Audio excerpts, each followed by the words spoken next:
तो सीटेट की तैयारी करने वाले सभी साथियों का स्वागत है।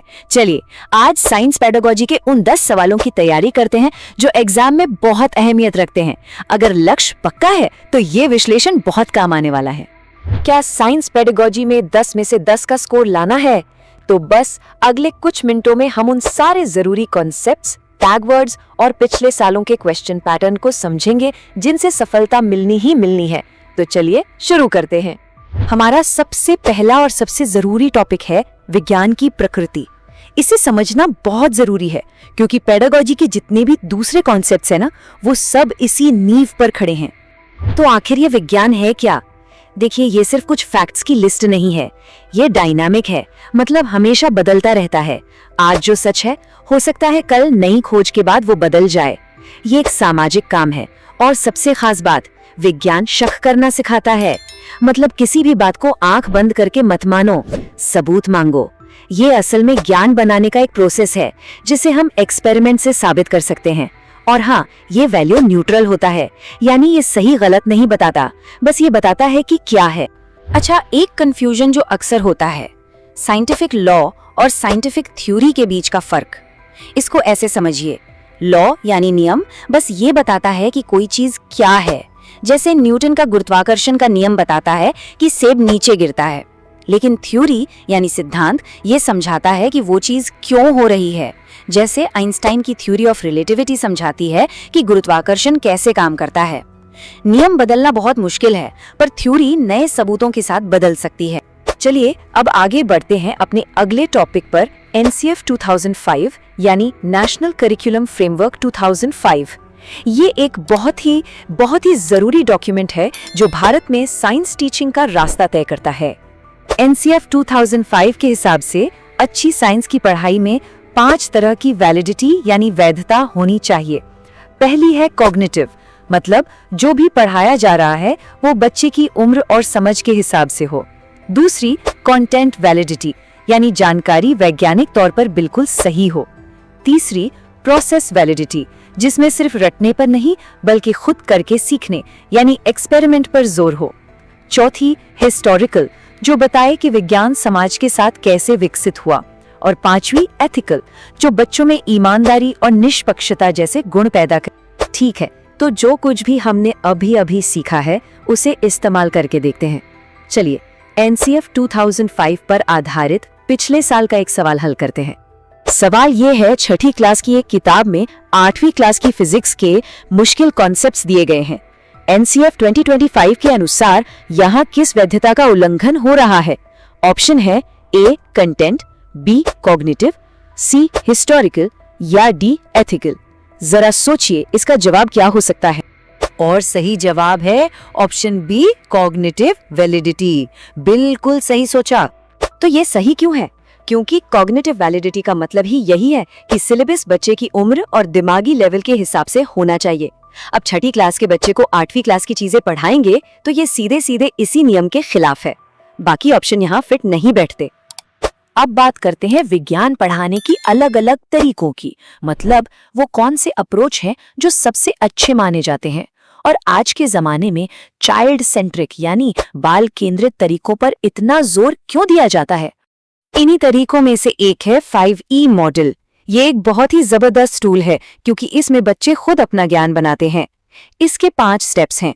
पहला एंगेज, जिसमें बच्चे की दिलचस्पी जगाई जाती है। दूसरा एक्सप्लोर, जहां बच्चा खुद कुछ करके खोजता है। तीसरा एक्सप्लेन, जहां वो अपनी खोज के बारे में बताता है। चौथा इलैबोरेट, जहां वो सीखे हुए ज्ञान को नई जगह इस्तेमाल करता है। और पांचवा इवैल्यूएट, जहां ये देखा जाता है कि उसने कितना सीखा। 2 और बड़े तरीके हैं, इंडक्टिव और डिडक्टिव। इंडक्टिव यानी आगमनात्मक में हम उदाहरण से नियम की तरफ जाते हैं। जैसे लोहा, तांबा, एल्यूमिनियम सब में करंट लगता है तो हमने नियम बना लिया कि धातुएं बिजली की सुचालक होती हैं। ये बच्चों के लिए ज्यादा अच्छा है। वहीं डिडक्टिव यानी निगमनात्मक, इसका उल्टा है। इसमें पहले नियम बताया जाता है, फिर उदाहरण दिए जाते हैं। चलिए अब मूल्यांकन पर आते हैं। एक बात साफ समझनी होगी, आज की पेडागोजी में मूल्यांकन का मकसद बच्चों पर फेल या पास का ठप्पा लगाना नहीं है, बल्कि सीखने सिखाने के पूरे प्रोसेस को बेहतर बनाना है। इसमें 2 मुख्य टाइप हैं। पहला फॉर्मेटिव असेसमेंट, जिसे कहते हैं असेसमेंट फॉर लर्निंग, ये पढ़ाई के दौरान होता रहता है। इसका मकसद है कमियों को पहचानना और सुधारना। दूसरा है समेटिव असेसमेंट, यानी असेसमेंट ऑफ लर्निंग, जो किसी यूनिट या साल के आखिर में होता है, जैसे फाइनल एग्जाम। इसका मकसद ग्रेड देना होता है। साइंस में फॉर्मेटिव को ज्यादा अच्छा माना जाता है। इसी से जुड़ी हुई है उपचारात्मक शिक्षण की प्रक्रिया। ये 2 स्टेप्स का प्रोसेस है। पहला स्टेप है डायग्नोसिस, मतलब डॉक्टर की तरह पहले बीमारी यानी सीखने की दिक्कत का पता लगाना, और दूसरा है रेमेडी, यानी उस दिक्कत को दूर करने के लिए सही तरीका अपनाना। और ये किसी भी बच्चे के लिए हो सकता है, सिर्फ कमजोर बच्चों के लिए नहीं। चलिए इसी पर एक और सवाल देखते हैं। एक टीचर चैप्टर पढ़ाते वक्त बीच बीच में क्लास में डिस्कशन और कॉन्सेप्ट मैप्स का इस्तेमाल करता है ताकि पता चले कि बच्चे कितना सीख रहे हैं। ये किस तरह का असेसमेंट है? A summative, B assessment of learning, C formative या डी एंड टर्म असेसमेंट? और इसका सही जवाब है ऑप्शन सी, फॉर्मेटिव असेसमेंट। बहुत बढ़िया। ये सही क्यों है? क्योंकि मूल्यांकन चैप्टर के दौरान हो रहा है, खत्म होने के बाद नहीं।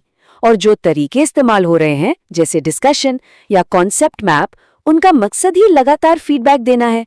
तो ये असेसमेंट फॉर लर्निंग हुआ, यानी फॉर्मेटिव असेसमेंट। और अब आते हैं सबसे आखिरी और सबसे मजेदार टॉपिक पर, टैग वर्ड्स। ये एक तरह की स्मार्ट ट्रिक है जिससे सीटेट के सवालों में पॉजिटिव और नेगेटिव कीवर्ड्स को पहचानकर बहुत तेजी से सही जवाब तक पहुंचा जा सकता है।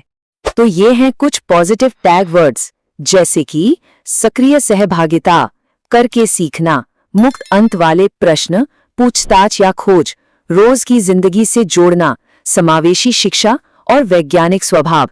जिस भी ऑप्शन में ये शब्द दिखें, उसके सही होने के चांस बहुत ज्यादा होते हैं, क्योंकि ये सब मॉडर्न पेडागोजी की बातें हैं। और अब वो नेगेटिव टैग वर्ड्स जिनसे बचना है, जैसे केवल, रटना, कठोर अनुशासन, सिर्फ पाठ्यपुस्तक पर निर्भर, लैंगिक पक्षपात, परिभाषाओं पर जोर देना या ग्रेड और रैंक देना। अगर किसी ऑप्शन में ये शब्द दिखें तो उसे तुरंत गलत मान लेना चाहिए।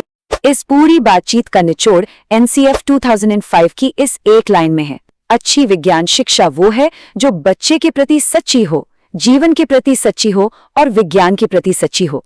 बस यही मूल मंत्र है। और आखिर में एक सवाल जिस पर सोचा जा सकता है, किसी भी क्लासरूम को वैज्ञानिक खोजबीन की एक जगह में कैसे बदला जा सकता है?